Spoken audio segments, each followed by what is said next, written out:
issue of debentures from issue of debentures for consideration, sorry, issue of shares, sorry, not debentures, issue of shares for consideration other than cash. बिल्कुल यही topic debentures में भी है, बिल्कुल ये topic debentures में भी है।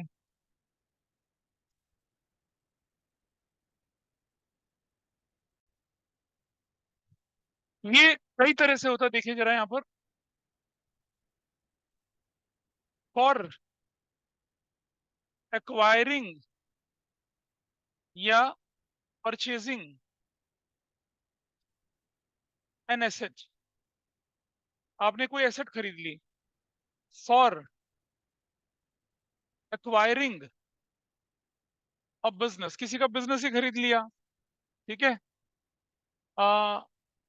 टू प्रोमोटर्स, आपने शेयर प्रोमोटर को इशू कर दिए। टू शेयर किसको इशू कर दिए? Under writers. इसका मतलब यह है कि आपने कंसिडरेशन अदर देन कैश की कैटेगरी में चले जाता है, मतलब आप पैसा नहीं ले रहे हैं लेकिन शेयर इशू कर रहे हैं।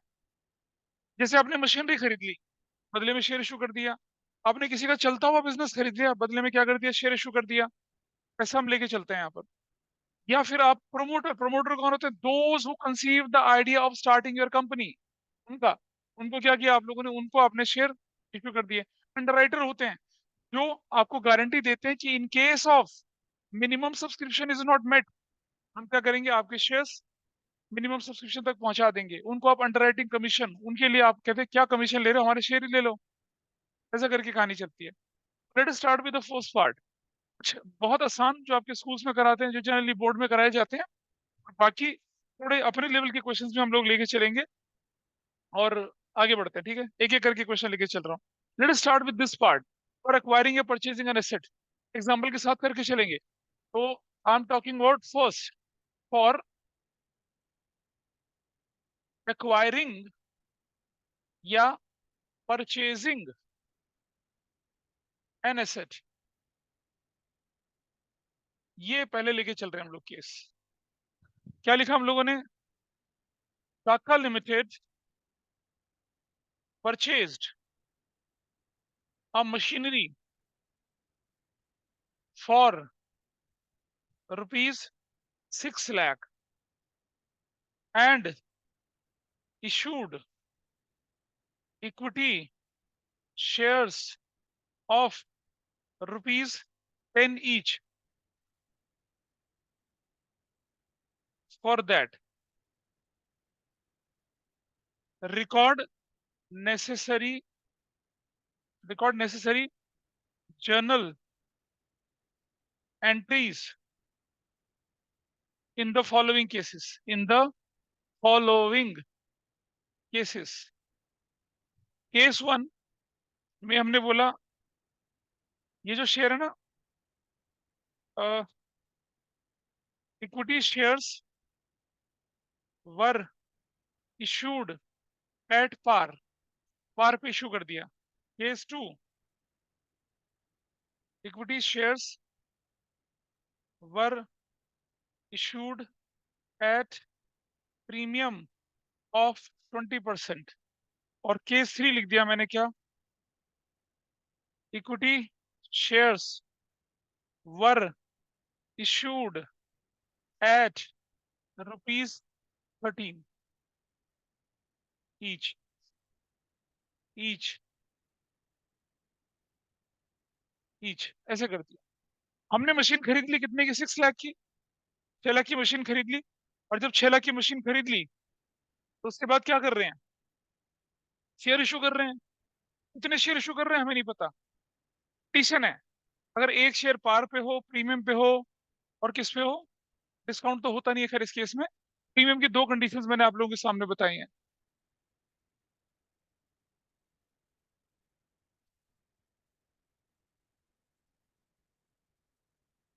ठीक है, चलिए करते हैं।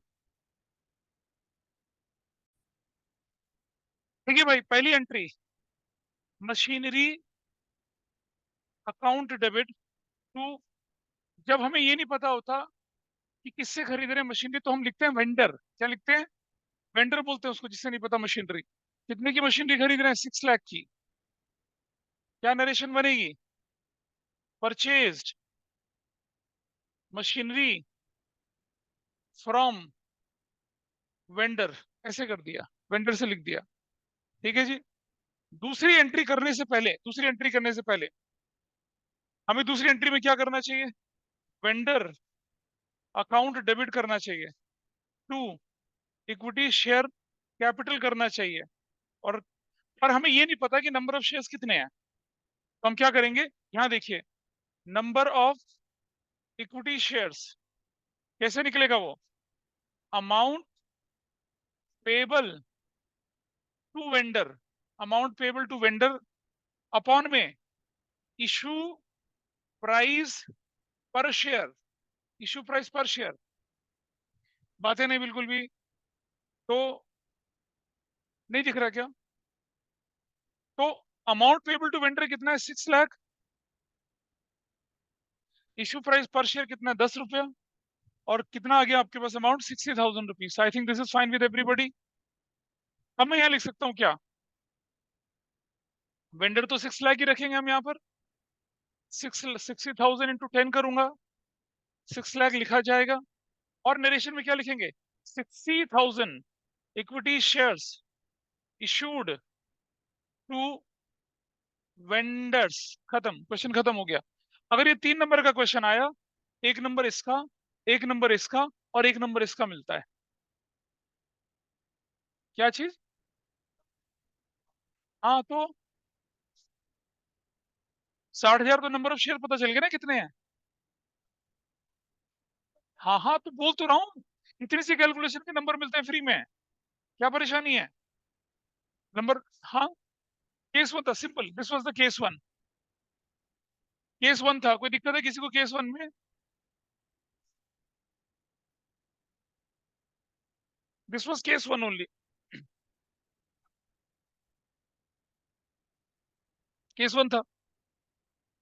ठीक है जी। केस टू आ जाइए। फर्स्ट एंट्री हो जाएगी same, there is no change in first entry, same, बिल्कुल सेम है first entry. Machinery to vendor, यही एंट्री है फर्स्ट, बिल्कुल सेम है, कोई दिक्कत नहीं है उसमें। दूसरी एंट्री क्या करेंगे हम लोग, ध्यान से समझिएगा।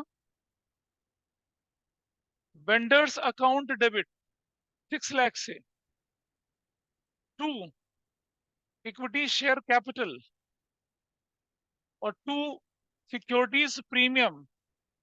और अब हमें नहीं पता, तो मैं कैसे निकालूंगा नंबर ऑफ शेयर्स? देखिए यहाँ पर नंबर ऑफ शेयर्स कैसे निकाला? 6 lakh divided by issue price कितना? 10 + 2। 6 लाख डिवाइडेड बाई 12 कितना हो गया? 50,000। Everybody is okay with this? कर लिया भाई। पिछले केस में 10 का शेयर 10 में गया था, इस बार 10 रुपए का शेयर कितने में गया? 12 रुपए में। देखो, फेस वैल्यू 10 रुपीज, प्रीमियम 2 रुपए, 12 rupees is issue price. Issue price is कितना? 12 रुपया। पीछे से सहज, क्या डाउट है? तो 50,000 शेयर्स आ गया। अब मैं क्या लिखूंगा यहाँ पर? 50,000 इंटू 10 करूंगा तो क्या वैल्यू आ जाएगी? 5 लाख। और 50,000 इंटू 2 करूंगा तो वैल्यू कितनी आ जाएगी? 1 लाख। और नरेशन में लिखेंगे क्या? 50,000 equity shares were issued to vendor. खत्म, हो गया। वही 10 रुपए का शेयर 10 रुपए में इशू हो तो एंट्री ऐसे होती है। वही 10 रुपए का शेयर अगर कितने में इशू हो जाए? 12 में, तो अब एंट्री ऐसी होती है। चलिए तीसरा केस देखिए, अब आप केस 3 आइए। पहली एंट्री जो है आपके पास, दैट इज सेम। मैं I am not writing it again and again, same. दूसरी एंट्री लिखने से पहले number of debentures, number of shares, ये टॉपिक ना डिवेंचर में भी आता है, तो इसलिए कोई परेशानी नहीं है। क्या डाउट है? कुछ नहीं समझ में आ रहा? Number of shares, how will I calculate? 6 lakh divided by 13। क्या बोला क्वेश्चन? 13 रुपीज में इशू हुआ। मार्केट वैल्यू, इशू प्राइस कितना है आपका? 13 रुपए। अब आप देखिए जरा, अगर मैं क्या करता हूँ, इसको 6 लाख को 13 से डिवाइड करता हूँ, I will get fractional value. जानबूझ के फ्रैक्शनल वैल्यू डिवाइडेड बाय करता हूँ 13। 46,153, 46,153.86 आता है। अकाउंटिंग में हमने पढ़ाया आपको कि अगर कैसा कुछ आ जाए तो 0.5 से ऊपर आ जाए तो अगली वैल्यू पे कर दीजिए, वरना पिछली वैल्यू पे कर दीजिए। यहां मैं बोलूंगा आपसे, don't go for round of. Round of नहीं करना है आपने। अब क्या करेंगे, सिर्फ इस वैल्यू को उठाएंगे, डेसिमल से पहले की वैल्यू को। डेसिमल से पहले की वैल्यू कितनी है? 46,153। अब इस वैल्यू को पिक करेंगे। अब 46,154 नहीं करेंगे। 4 करने का क्या नुकसान है, अभी करके दिखाऊंगा आपको मैं। आप कौन सी वैल्यू उठाएंगे? डेसिमल से पहले की वैल्यू। राउंड ऑफ नहीं करना है। पॉइंट से पहले जो भी वैल्यू है उसे उठा लीजिए। देखिए, आपकी एंट्री बनेगी क्या? वेंडर अकाउंट डेबिट 6 लाख से, टू इक्विटी शेयर कैपिटल।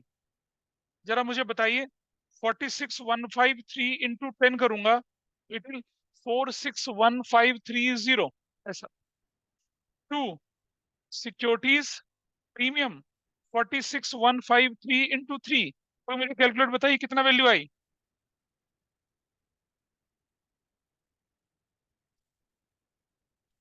ये आई वैल्यू कितनी? 1 और 38459, ऐसे करके वैल्यू आई। लिख लिया? पर क्या डेबिट और क्रेडिट मैच कर रहा है? नहीं मैच कर रहा। डिफरेंस आया। क्यों डिफरेंस आया? क्योंकि हमने फ्रैक्शन वैल्यू को राउंड ऑफ नहीं किया। क्या करेंगे उस डिफरेंस का? कुछ नहीं। बड़े दिल वाला बनिए, एक चेक फाड़िए, कहता ले जा जा। तो क्या करेंगे हम लोग, एक चेक इशू करेंगे बैंक। कितने रुपए का? 11 रुपीज का। और क्या बोलेंगे?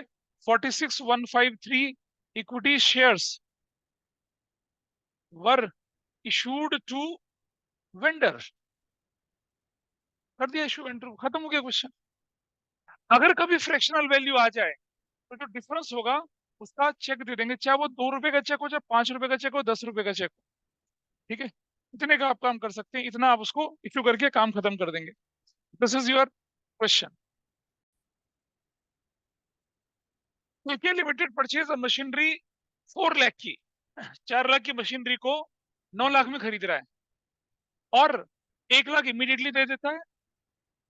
बचे हुए अमाउंट का 40% का क्या एक्सेप्ट कर लेता है? बिल। और बाकी बचे हुए अमाउंट के लिए शेयर इशू कर देता है। एक शेयर की वैल्यू 20 रुपीज है, जिसे 35% प्रीमियम पे वो इशू करता है। 20 का 35% कितना होता है? 7 रुपीज। इशू प्राइस कितना हो जाएगा? 27। फ्रैक्शन में आंसर आएगा। और आप तो चैंपियन हो कैलकुलेशन के। सो शुरू करिए।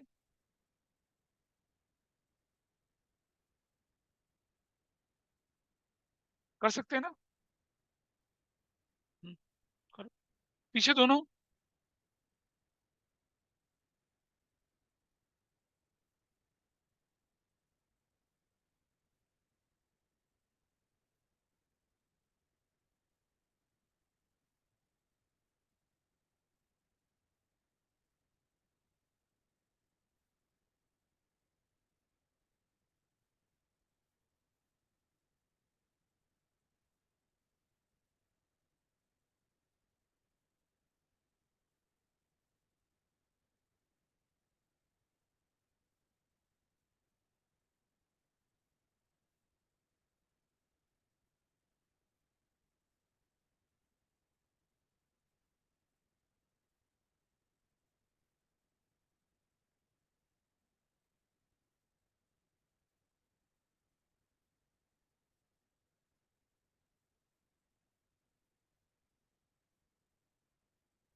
अरे वो क्यों नहीं आई तुम्हारी? अच्छा, और उसकी दूसरी वाली दुआ जी कहाँ है? मिलन, वो साथी है तुम लोग यार आपस में? पिछली क्लास में भी नहीं थी वो? नहीं थी? मैं इसीलिए तो बोलता हूँ तुम लोगों को, सुनो, क्लास में प्रेजेंट लिखो सब लोग, पहले तो आके लिखते क्यों नहीं प्रेजेंट यार तुम लोग?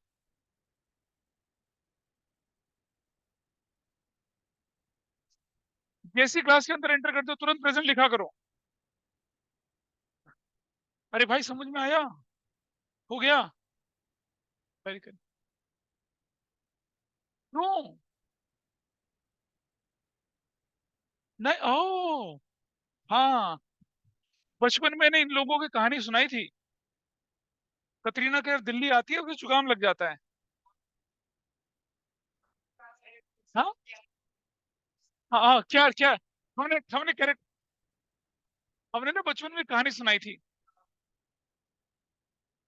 छोरे लड़कों को क्या रहा याद है, कंसेप्ट याद नहीं है, पूछवा लूंगा नहीं याद रहेगा। तो कियारा अडवाणी दिल्ली में आए, दिल्ली की सर्दियां है ना, गाना भी है दिल्ली की सर्दियों से जुकाम लग गया बेचारी को। ठीक है, ये लड़का अभीक जो है ना, ये वाला, ये वो बाहुबली वो भी, ये दोनों बड़े डाई हार्ड फैन है। ये तुम्हें अब कैरेक्टर इंक्लूड कर रहा हूँ ना। तो क्या हुआ कि ये भाई साहब और ये भाई साहब डाई हार्ड फैन है। कह रहे ब्रो मर जाएंगे कट जाएंगे, कतरीना क्या कहते हैं, कियारा से मिलने जाएंगे, ठीक है। कियारा को जुकाम लगा और उसने क्या करा, नाक साफ करी और रुमाल ऐसे ही फेंक दिया। स्पॉट हुआ ये था, इसने उठाया रुमाल, प्रेस करा और फ्रेम में चिपका दिया और खबर करा दी, ब्रो प्यारा का रुमाल है। ये भाई साहब भागा भागा गया, 5 रुपए का रुमाल था, 5 लाख में खरीद के ले आया। ठीक है, 5 रुपए का रुमाल 5 लाख में खरीद के लाया, कितना लॉस हुआ इसको?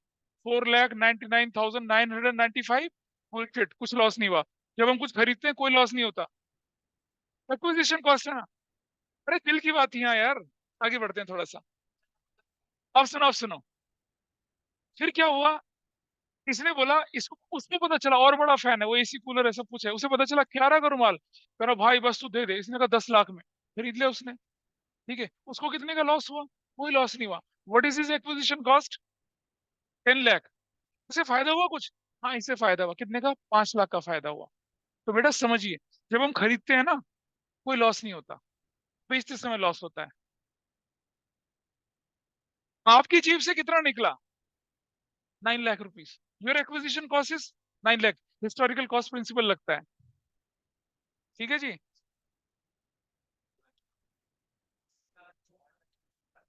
ये तो बिल्कुल इंडिपेंडेंट टॉपिक है। अब हाँ हाँ वही है। तुम्हें क्या लगा? हाँ ठीक है, this is fine with everybody. तो don't fall into a trap. चार की चीज नौ में चलेगी तो हम नहीं, खरीदते समय कोई प्रॉफिट एंड लॉस नहीं होता। जो कॉस्ट आपने दे दी वही आपके लिए फाइनल है। ऐसे ऐसे ऐसे देखता हूँ, वो वैल्यू देखते हैं कितनी आई। चलो, क्या कर लिया किसी ने, या इंतजार कर रहे हैं कि मास्टर कर ही देगा? फिर से रिकॉर्डिंग में चला गया। चलो देखें जरा। Now let us move. सबसे पहले एंट्री करते हैं एक, मशीनरी अकाउंट डेबिट, कितने की? 9 लाख रुपीज की। टू, बैंक, कितना? 1 लाख रुपया। टू, वेंडर, वेंडर ही तो है, वेंडर कितना हो जाएगा बताइए? बिल बिल पेबल मशीनरी के नाम पे नहीं इशू होता, बिल पेबल बंदे के नाम पे इशू होता है। एक्रूअल प्रिंसिपल कैसे? अकाउंटिंग हमेशा कहती है पहले ड्यू करिए। ठीक है, तो ये एंट्री बनेगी, पहले क्या लिखेंगे? परचेज्ड। हाँ जी, क्या बोले? क्या क्या लिखा है? 401%।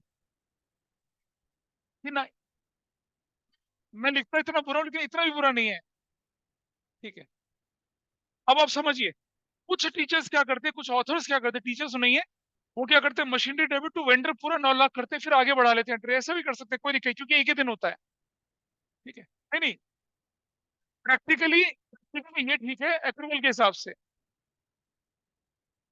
बेटा एक बात समझ, बिल्स पेबल किसी बंदे के नाम पे इशू होता है, मशीनरी के नाम पे थोड़ी इशू होगा बिल्स पेबल। हाँ, अगली एंट्री नंबर 2,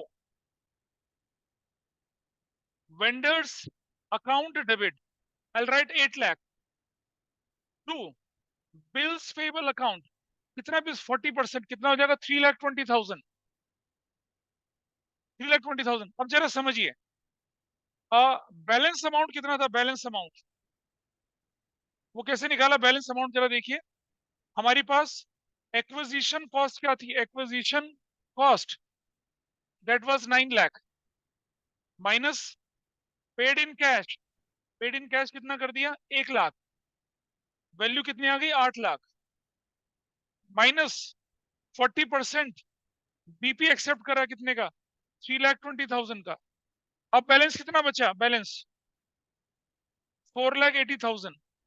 ठीक है। हाँ, नंबर ऑफ इक्विटी शेयर्स कैसे निकालेंगे अब, 4,80,000 divided by 27। Why we have done 27, 20 plus 7 रुपए का क्या, प्रीमियम।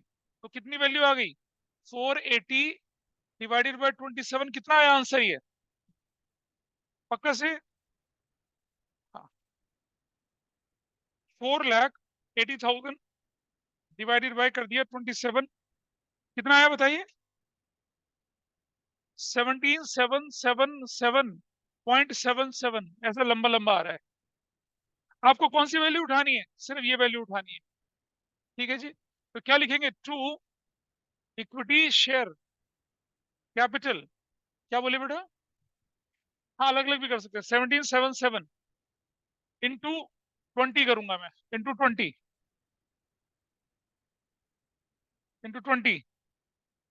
कितना आया, 3,55,400, ऐसे ही आया ना, नहीं 540, 3,55,40। टू सिक्योरिटीज प्रीमियम 17,777 इंटू कितना कर दिया 7, इंटू 7 करिए, 124 और आएगा 439। और जो बच गया क्या करेंगे, एक चेक बोलेंगे और ले, टोटल ले चेक अपना, कितने रुपए का चेक आया डिफरेंस, कितने रुपए का है, 1, 4 हाँ 21 का। और क्या निरीक्षण लिखेंगे, 17,777 equity shares were issued to vendor, ऐसा क्वेश्चन हुआ पूरा। ठीक है, तो इसमें ज्यादा वैरायटी नहीं करते, अगली ज्यादा वैरायटी दूंगा मैं अगले केस में, जब हम पूरा बिजनेस एक्वायर करेंगे। भाई कह तो रहा है तुमसे, लिखा तो आपके सामने कैलकुलेशन, 8 लाख का 40%, उसका बीपी एक्सेप्ट कर ले, बीपी लायबिलिटी है। हमने कहा पी ले भाई, 1 लाख कैश ले ले, बचे हुए अमाउंट का 40% का बिल्स एक्सेप्ट कर लेते तेरे लिए, बाकी के तुझे शेयर दे देते हैं, हो गया। ठीक है जी, ऑनलाइन ऑफलाइन में कोई परेशानी किसी को यहाँ तक, you miss the entire concept, आप बहुत लेट आए हैं क्लास में। ठीक है जी, आगे चलते हैं थोड़ा सा, आइए देखते हैं एक्वायरिंग बिजनेस। ठीक है चलिए, बेटा सुन लो, तुम क्या गंगा नहाओगे क्या, काम तो हुआ नहीं कुछ भी, पढ़ लो थोड़ा सा फटाफट से, पड़ोसी के चेहरे पे थोड़ी पड़ेगा कुछ। फॉर एक्वायरिंग बिजनेस, देखो भाई, जैसे कि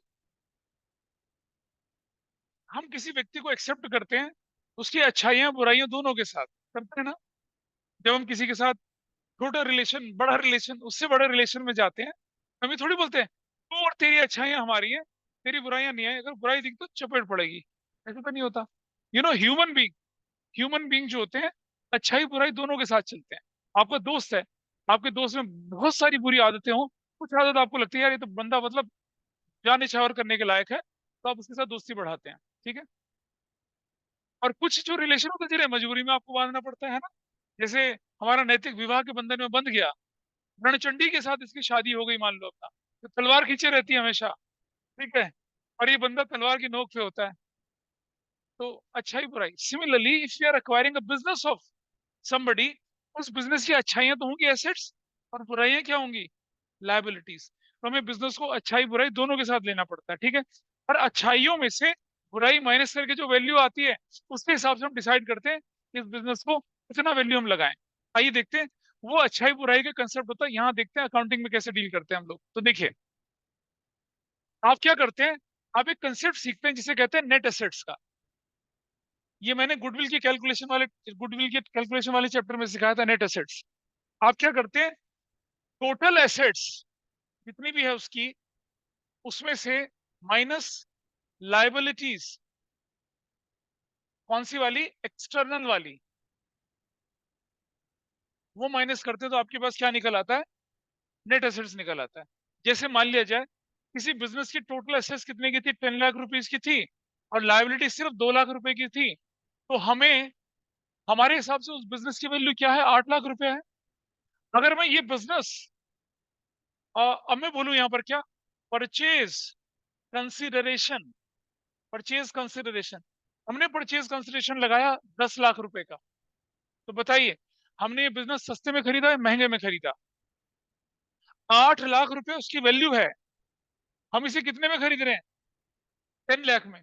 हमें फायदा हुआ या नुकसान हुआ, कैसे नहीं हुआ भैया, नेट एसेट से।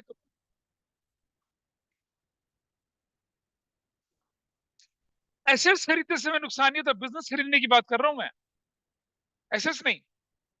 चलो मैं एक एग्जांपल और देता हूं, सुनो ध्यान से। कनॉट प्लेस राजीव चौक में एक रेस्टोरेंट है, निरूलास, ग्राउंड फर्स्ट दोनों फ्लोर उनका बनता है। वो निरूलास का बिल्कुल क्या बोलते हैं, सिग्नेचर रेस्टोरेंट था। और करीब करीब 12 या 15 साल पहले वो रेस्टोरेंट बिका, और शायद मलेशिया की कंपनी ने उसे खरीदा। उस समय उसकी जो कीमत थी 20-30 करोड़ के करीब थी, मलेशियन की कंपनी ने उसको 65 या 70 करोड़ में खरीदा, विद टाइटल, विद नेम, नाम के साथ खरीदा। अब मुझे बताइए, 25 करोड़ का चलो वो रेस्टोरेंट था, और मान लो 50 करोड़ में मलेशियन कंपनी ने खरीद लिया उसको, 25 करोड़ एक्स्ट्रा किस बात के दिए, गुडविल के दिए, ठीक है। खरीद, नुकसानी तो है, 25 की चीज, ना ना ना, रुको रुको रुको, 25 की चीज आप कितने में खरीद रहे हो, 50 में खरीद रहे हो ना। तो अकाउंटिंग के पॉइंट ऑफ व्यू से दिया जाए, आपके पास क्या है, इंटेंजिबल एसेट्स के नाम से कोई चीज आई ना, तो इसीलिए यहाँ प्रॉफिट लॉस शब्द नहीं लगाते यहाँ पर। वो कह रहा है 8 लाख का बिजनेस जो है, जिसकी वैल्यू 8 लाख है, उसे 10 लाख में खरीदो, 2 लाख किस चीज के दे रहे हो आप एक्स्ट्रा, गुडविल के दे रहे हो। तो वो लॉस लॉस नहीं होता, उसे क्या बोला जाता है, गुडविल। तो ये जो डिफरेंस आया, ये जो डिफरेंस आया, क्या हुआ, डिफरेंस कैसे, आपका 10 लाख माइनस 8 लाख, जो डिफरेंस 2 लाख का आया, इसको क्या बोलेंगे हम लोग, इसको बोलेंगे हम लोग क्या, गुडविल। और बच्चे ये गुडविल कौन सी वाली है, ये है कौन सी वाली, एक्वायर्ड गुडविल, क्या बोलते हैं इसको, एक्वायर्ड गुडविल है। इसके हिसाब से अकाउंटिंग स्टैंडर्ड 26 के हिसाब से, अकाउंटिंग स्टैंडर्ड 26 क्या कहता है, if you purchase the goodwill, if you paid cash या consideration other than cash to acquire the goodwill, then it is to be recorded in the books of accounts, इसे acquired goodwill बोलते हैं, और इसे books of account में record किया जाएगा, और हम इसे रिकॉर्ड करेंगे यहाँ पर। वो जो वैल्यूड गुडविल होती है ना, वैल्यूड गुडविल, उसको तो वो तो बेस ऑफ कंपनसेशन बनते, गेनिंग टू सैक्रिफाइसिंग, ये एक्वायर्ड गुडविल है आपकी। हाँ, वो मैं सिखाऊंगा अभी, मेरे से पूछो।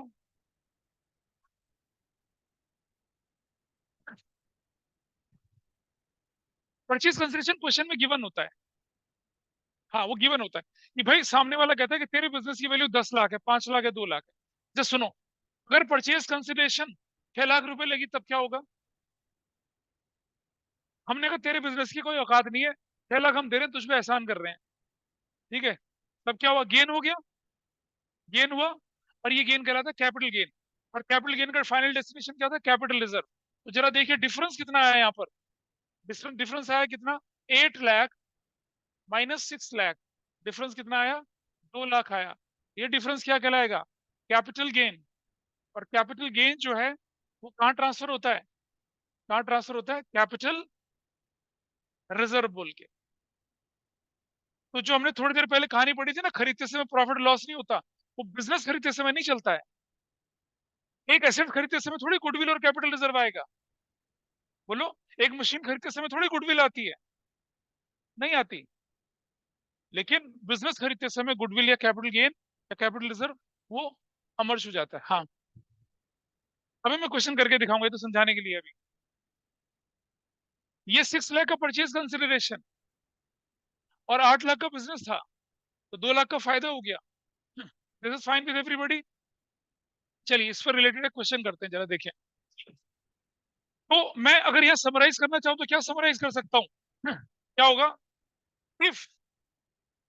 If purchase consideration duration is greater than क्या? नेट एसेट्स, तो क्या होगा? गुडविल होगा। क्या होगा वो? गुडविल होगा। और number 2, if net assets greater than purchase consideration है, तो क्या होगा? कैपिटल रिजर्व होगा। ये ध्यान रखेंगे। तो हमें सिर्फ ये चीज पे ध्यान देना है कि परचेज कंसिडरेशन ज्यादा है या नेट एसेट्स ज्यादा है। नेट एसेट्स कैसे निकलती है बता दिया। आइए देखते हैं, क्वेश्चन लिखते हैं। एग्जाम्पल एक, अब T2 Limited acquired the business of N2 Limited, ठीक है, and issued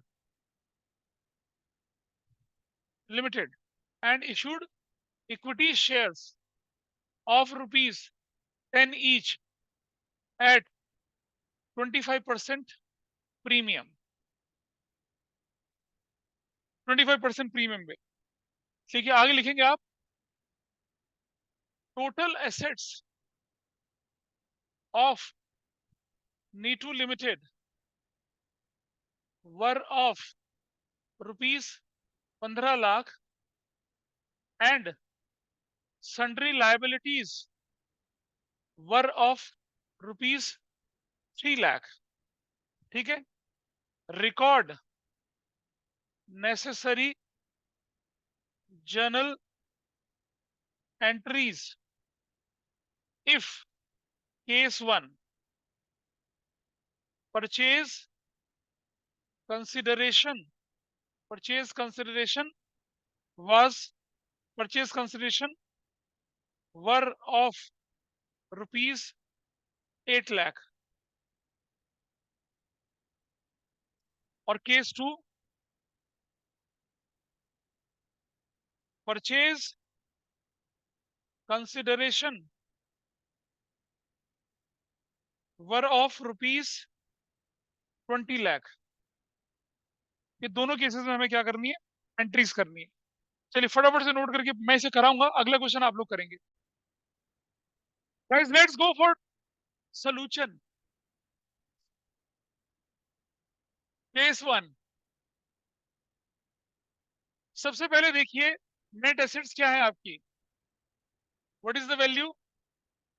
15 lakh minus 3 lakh, 12 lakh. Purchase consideration कितना है? 8 लाख। बताइए, 12 लाख की चीज आप कितने में खरीद रहे हैं? 8 लाख में। फायदा है या नुकसान है? अबे यार कैसे नुकसान हो? 12 लाख की चीज 8 लाख में खरीद रहे हैं। कैपिटल रिजर्व के नाम पे कितना लिखेंगे? 4 लाख। बस। अब लिखते कैसे वो देखिए। पहली entry, sundry assets account debit 15 lakh से। सन्ड्राई नहीं बे, सन्ड्री। मैं तो सुंदरी भी बोलता हूँ। Sundry assets account debit 15 lakh से। टू, सन्ड्री लायबिलिटीज अकाउंट कितने से? 3 लाख से।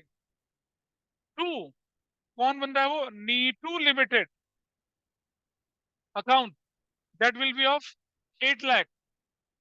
देख रहे हैं, हमने परचेज कंसिडरेशन 8 लाख की रखी थी, नीटू लिमिटेड के नाम पे कितना लिखा जाएगा? 8 लाख लिखा जाएगा। और टू क्या करेंगे? कैपिटल रिजर्व कितना? 8 3 11 और कितना हो जाएगा? 4 लाख। और क्या बोलेंगे?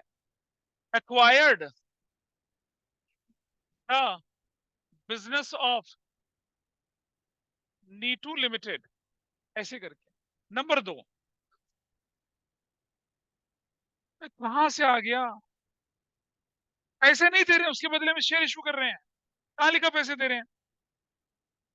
अरे कंसिडरेशन अदर देन कैश है ये तो ना। क्यों? होता है बड़े बड़े शहरों में, छोटी छोटी चीजें होती हैं, don't worry. Now Neetu limited debit 8 lakh.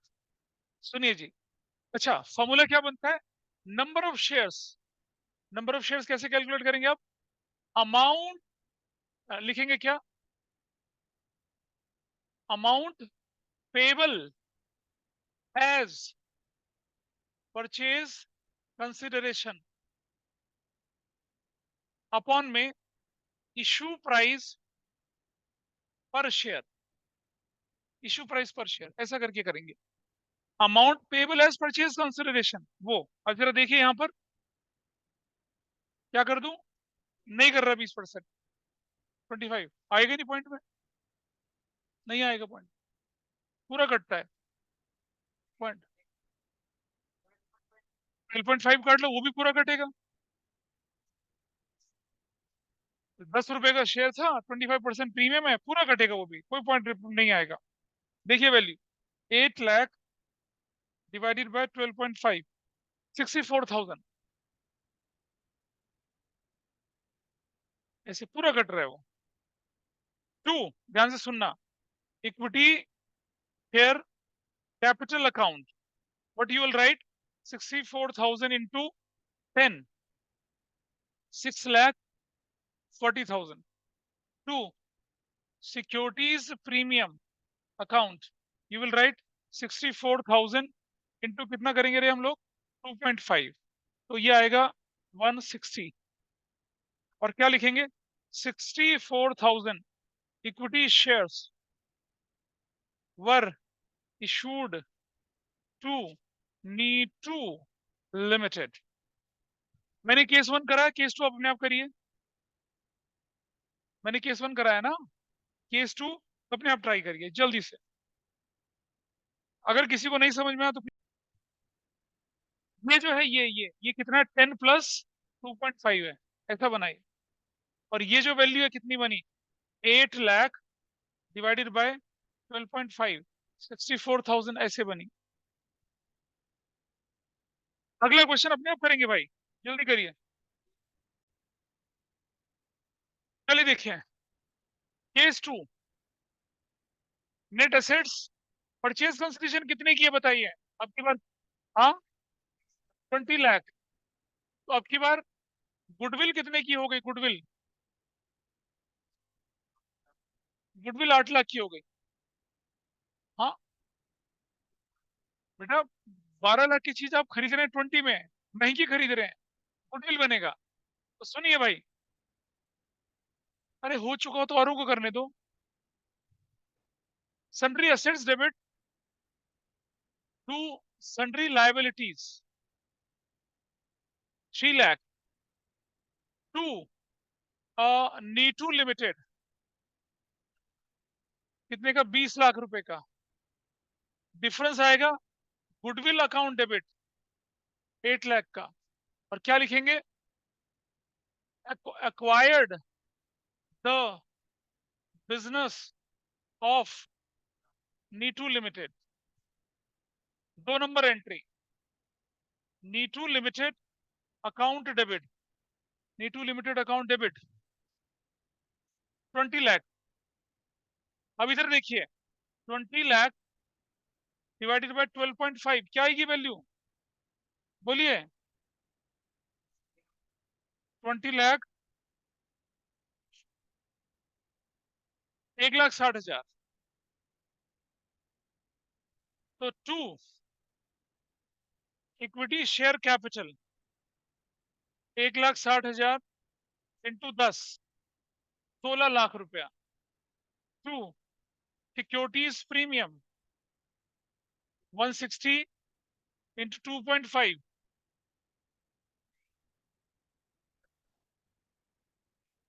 1,60,000 equity shares were issued to Neetu Limited। एक नंबर, एक नंबर, एक नंबर, 3 नंबर से ज्यादा इस क्वेश्चन की औकात नहीं होती है। खत्म। ठीक है, चलिए एक और क्वेश्चन लिखिए फटाफट से। नहीं, इससे पहले मैं एक छोटा सा कंसेप्ट बताऊंगा, फिर एक दूसरे क्वेश्चन पे आऊंगा। ठीक है, तो पहले क्या करते हैं, वो हम करते हैं पहले कि अंडरराइटर या प्रमोटर वाले शेयर्स को कैसे करते हैं उसको करते हैं पहले। इसे नोट कर लें, कितने लोगों का ठीक था ये बताइए। ये अच्छा, ठीक। चलिए लिखते हैं आप। Issue of shares to promoters and underwriters. भाई प्रमोटर वो लोग होते हैं जो किसी कंपनी के आइडिया को कंसीव करते हैं। क्या गड़बड़ थी बताइए, कहाँ गड़बड़ हुई है पीछे, हुई तो है ये।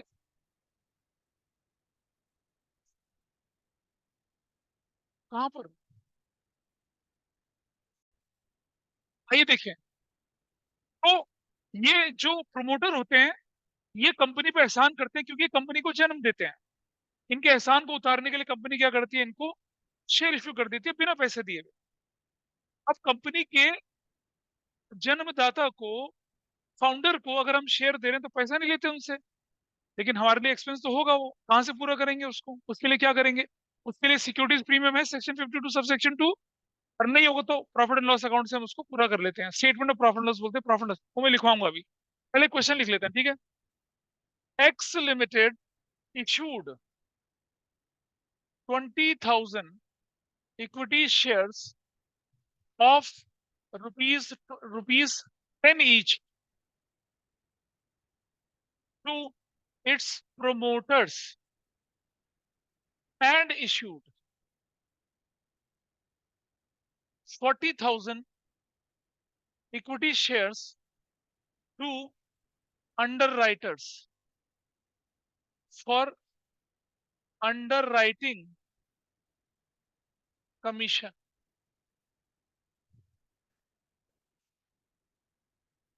20,000 शेयर किसको इशू कर दिए, प्रमोटर को।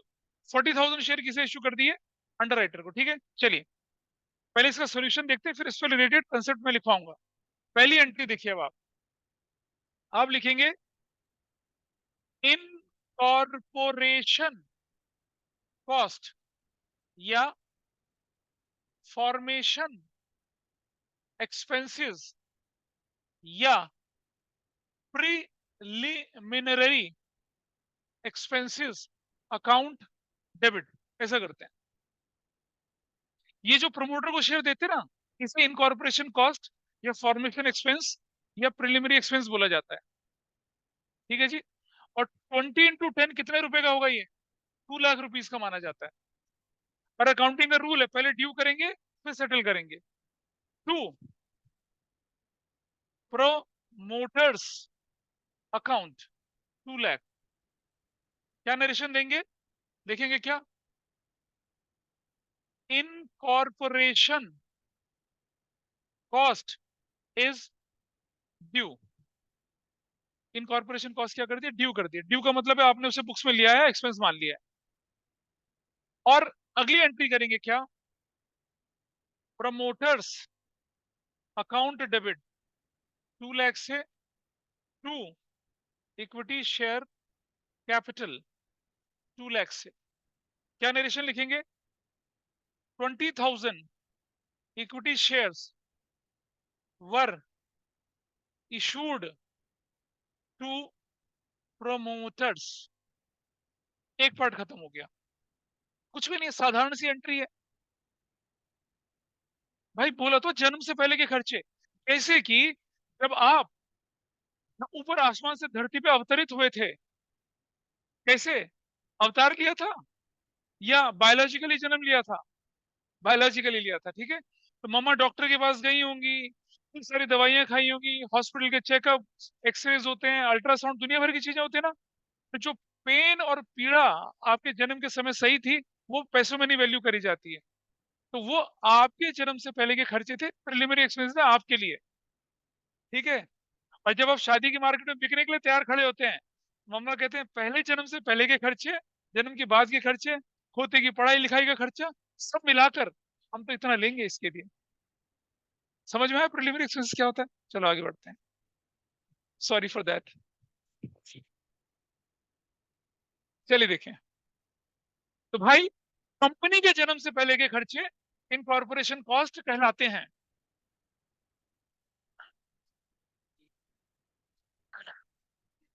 आइए देखें आप। Incorporation cost, formation expenses, preliminary expenses synonyms हैं, तीनों तरह से यूज कर सकते हैं। अगला हिस्सा देखिए अब आप। Number 3, under writing commission account debit. वो कितना है? 4 लाख रुपए का है। वो आप शेयर की वैल्यू से निकालेंगे, और तो कुछ चॉइस नहीं है आपके पास। अच्छा सुनो, पिछले क्लास में एक बच्चा बोला, क्या क्या प्रमोटर को शेयर प्रीमियम पे देंगे? मतलब यार, इतनी बेइज्जती करोगे तुम प्रमोटर की? अब ये लो शेयर, प्रीमियम पे लो। नहीं करते ऐसा, पार पे देते हैं, ठीक है। और सुनो, अंडरराइटर क्या मंदबुद्धि प्राणी है जो महंगे खरीदेगा शेयर? वो भी नहीं खरीदेगा। हाँ, अंडरराइटर कौन होता है आइए समझते हैं। ये भाई साहब एक अंडरराइटर से मिलने के लिए गए। एक बड़ा सा ऑफिस उसका, एक बहुत बड़ी टेबल बनी हुई थी, उसके नीचे बैठ के बंदा लिख रहा था, अंडरराइटर। जैसा क्वेश्चन वैसा जवाब, क्या करें बताओ? हमें underwriter is a person who undertakes a guarantee that in case your minimum subscription is not fulfilled, I'll fulfill that। उसके वो कमीशन लेता है ना। दामाद थोड़ी है कि पैसे फ्री में कर लेगा। आइए देखें। 2, अंडर राइटर्स अकाउंट। और ये भाई पता है क्या करेगा एग्जाम में? वही लिख के आएगा, under writer is a person who rights under a table. क्या बोलेंगे? Under writing commission is due. चौथे नंबर पे एंट्री बनेगी, under writers account debit 4 lakh से। 2, equity share capital 40,000 into 10, 4 lakh से। और क्या लिखेंगे? 40,000। अरे ज्यादा एक्साइटेड मत हो भाई, इधर देखिए।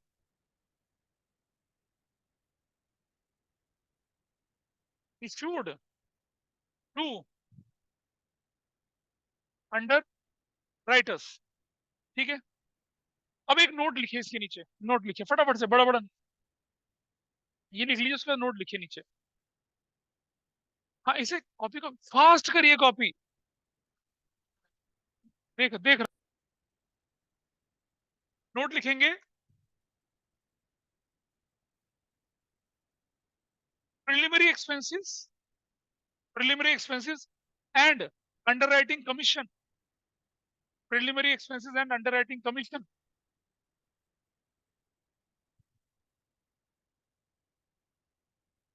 Preliminary expenses and underwriting commission is to be written off in the year,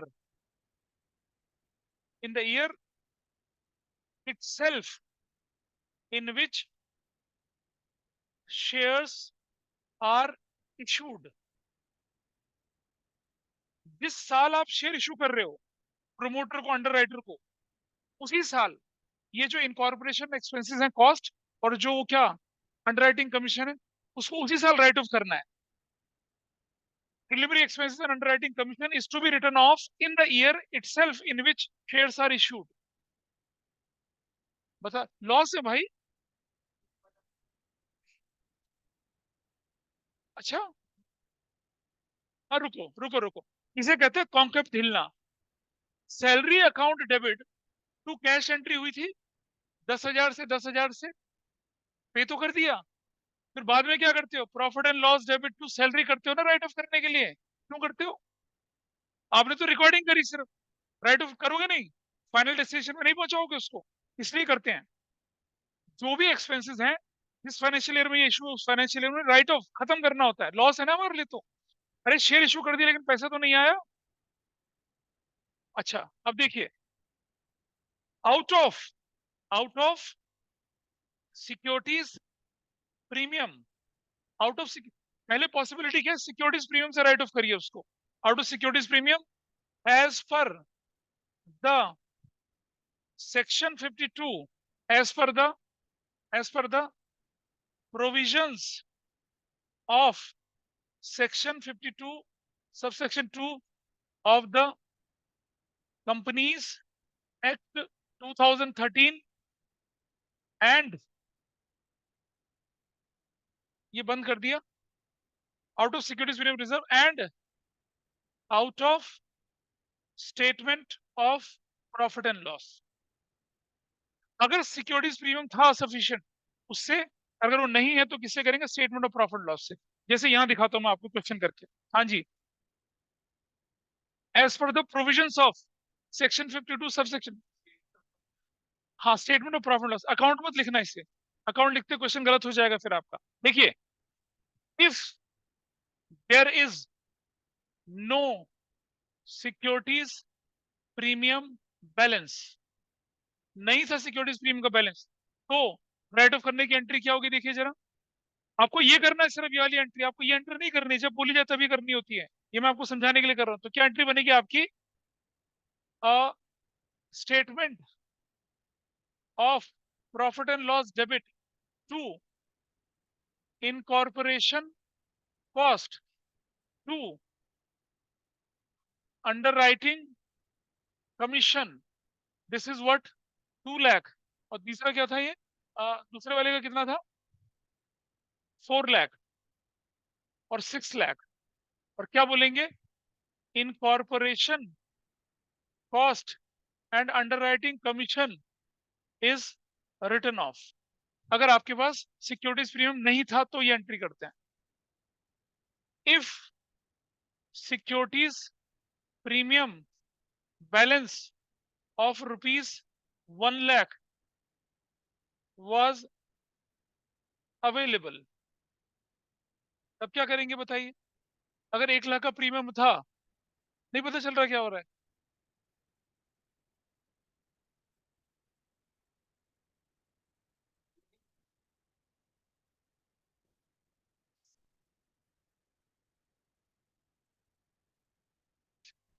तो क्या करेंगे entry, securities premium account debit करेंगे कितने से, 1 लाख से।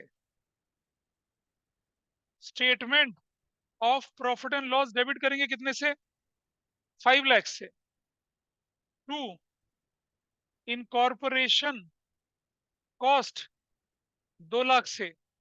और to underwriting commission 4 lakh से। और नरेशन वही रहेगी। ये डिपेंड करेगा कि क्वेश्चन में क्या इन्फॉर्मेशन गिवन है। ये जो अभी पढ़ा रहा हूँ ना, इसका यूज कैश फ्लो स्टेटमेंट में होगा, सबसे लास्ट चैप्टर में आपका। तो क्लियर है, जिस साल ये हो जाए उसी साल इसे राइट ऑफ करते हैं। Out of available was available, तब ये कहानी बनती है। अगर वो अवेलेबल था तो तब करेंगे ऐसा इसको, ये बनता है आपके पास। ठीक है, एक क्वेश्चन लिखवा रहा हूं अभी, उसे अपने आप करना। और आपकी जो बुक के क्वेश्चन है वो कंसिडरेशन अदर देन कैश के वो हो जाएंगे। एक क्वेश्चन लिखवा रहा हूं, उसे करना अपने आप। Securities premium debit 1 lakh, statement of profit loss 5 lakh, incorporation cost 2 lakh, underwriting commission 4 lakh. और ये नरेशन वही वाली ऊपर वाली। अरे बेटा, अगर हम अकाउंट बोल देंगे तो पार्टनरशिप वाली कहानी बन जाएगी। अरे हाथा पे उससे बोलना क्या, क्या बोलो,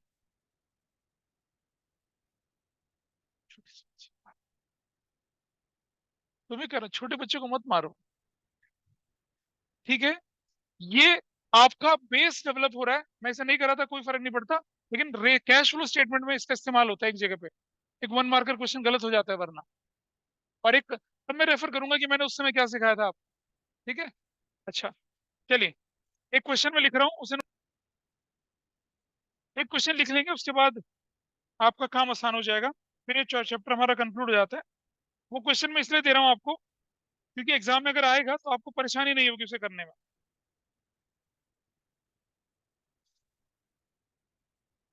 चलिए,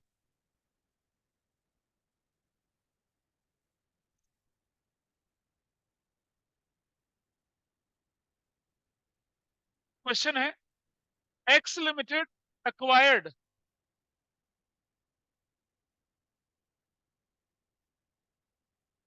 X Limited acquired the business of Y Limited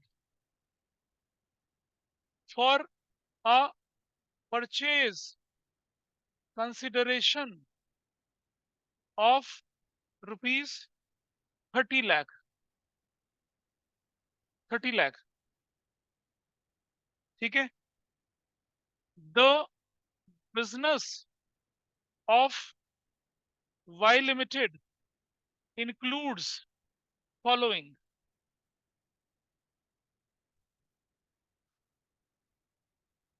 plant 7 lakh का, प्लांट है कितने का, 7 लाख का।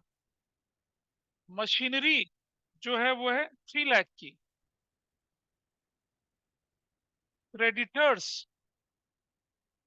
जो है वो है 1 लाख रुपए के।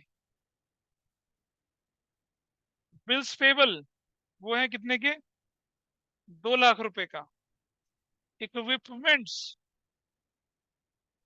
वो है 3 लाख का। डेटर्स 2 लाख रुपए का।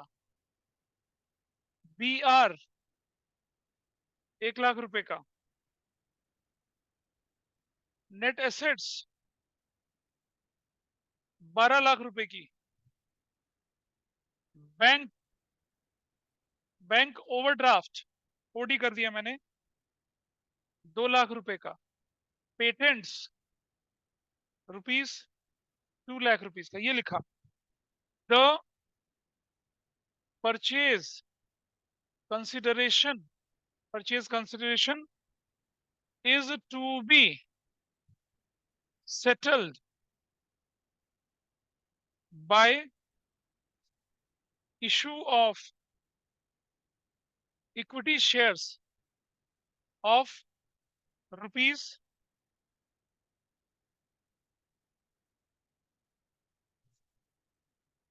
settled by accepting a bill for rupees 5 lakh and for the balance, बातें ना करो, for the balance amount issued equity shares of rupees 20, rupees 50 each at 20% premium. एक क्वेश्चन ये है, इसे नोट कर लीजिए। एक और देता हूं बस, प्लीज लिख लो।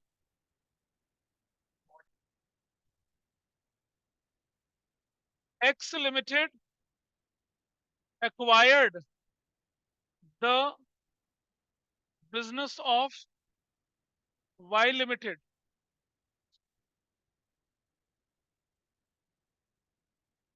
having the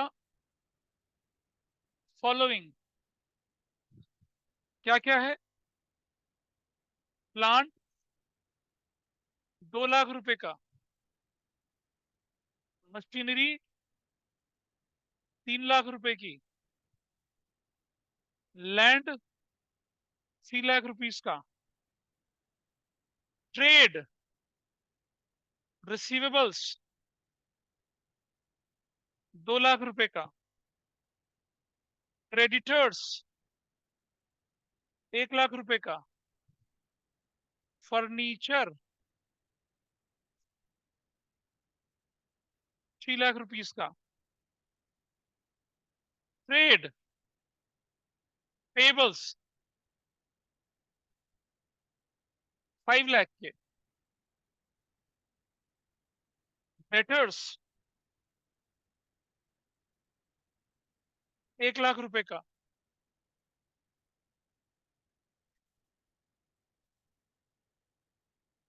bills payable 2 lakh रुपए का। लोन डेबिट 2 लाख रुपए का। लोन क्रेडिट 3 लाख रुपए का। ठीक है, ऐसे करके और आगे चलते, मुझे क्या पता। आगे लिखेंगे purchase consideration.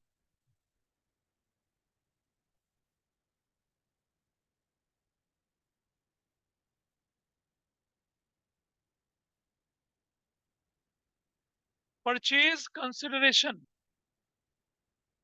Purchase consideration was settled by issue of equity shares of rupees 20 each at 25% premium।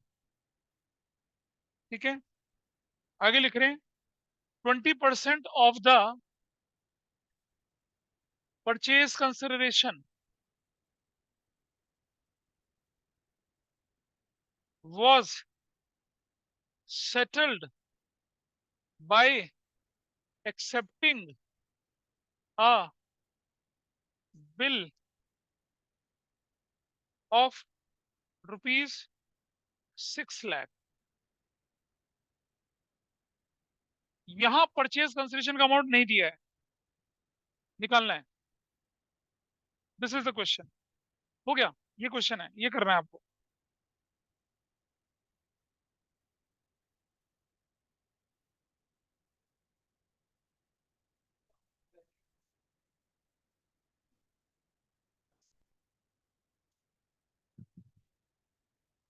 ये क्वेश्चन है भाई, इसे करना है। क्वेश्चन नंबर 32 से लेकर क्वेश्चन नंबर 43 तक, याद है ना छुड़वाए थे, वो हो जाएंगे आपसे, आप कंफर्टेबली हो जाएंगे। पीछे दे दो। ठीक है जी, तो आज के लिए सिर्फ इतना ही, वाइंड अप करते हैं। और थैंक्स फॉर योर पेशेंस।